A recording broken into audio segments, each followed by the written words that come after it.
For so long, so many Filipinos were stuck in this really bizarre legal trap. Imagine being divorced in one country, but when you come back home to the Philippines, the law says you're still married. It's wild, right? Today, we're going to unpack the landmark Supreme Court case that finally untangled that knot. So let's put you in this situation. You're a Filipino, you marry someone from another country, and, things don't work out. You get a totally legal, totally valid divorce abroad. You're thinking, okay, I'm free, I can move on with my life. But here's the thing. For the longest time, the answer from the Philippines was a really painful and super complicated, nope, not so fast. So how did we even get into this mess? Well, to really get it, we've got to zoom in on one person. One woman whose personal story ended up changing everything for everyone. Her name is MARELYN Manalo. Okay, so the basic facts seem pretty straightforward. MARELYN is a Filipino citizen. She marries a Japanese national. The marriage breaks down, and she goes to a Japanese court, files for divorce, and gets it.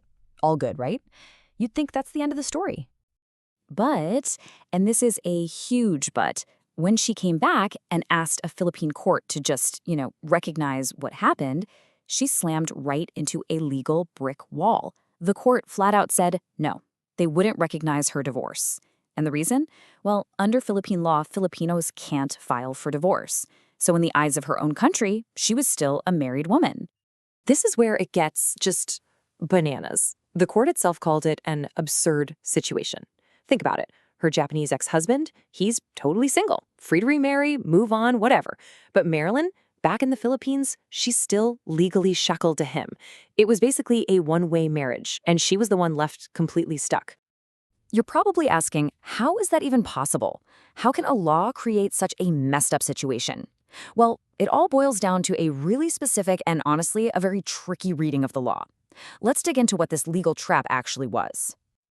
All right, so there are two big rules clashing here. First, you've got the nationality rule. It's simple. If you're a Filipino, Philippine family law follows you wherever you are on the planet. And since there's no divorce in the Philippines, well, you get the picture. But then there was this little exception, this tiny window, in Article 26 of the Family Code. It was meant for mixed marriages. It said, yeah, a foreign divorce can be recognized.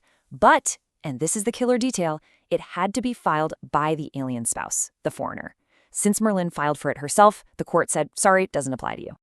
So that decision kicked off a massive uphill legal battle.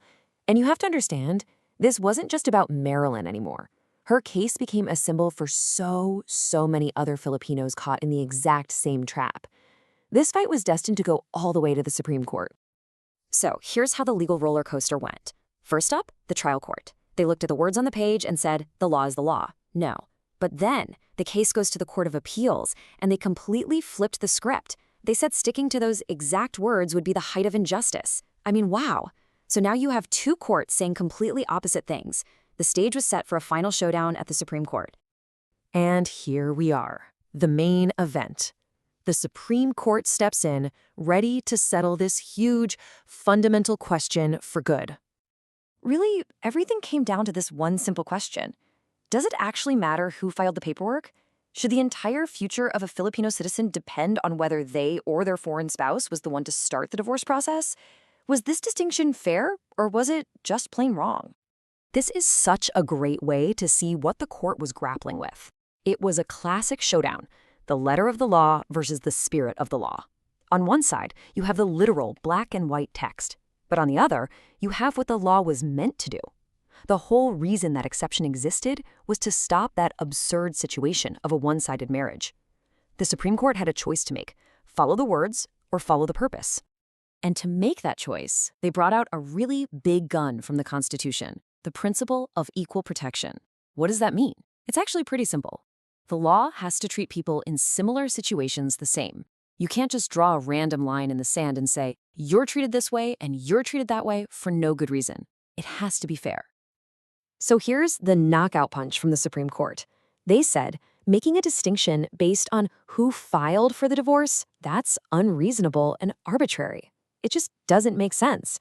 Why? Because at the end of the day, a Filipino whose foreign spouse divorced them is in the exact same boat as a Filipino who filed for the divorce themselves. Either way, the marriage is over. It's gone. To treat these two people differently, that's a clear violation of equal protection. And so the court declared, The divorce has to be recognized, period. This was a massive, massive win, a huge sigh of relief for so many. But, and this is important, it wasn't a magic wand. It didn't mean that suddenly everyone with a foreign divorce was automatically considered single in the Philippines. The Supreme Court changed the rules of the game, but you still have to play it.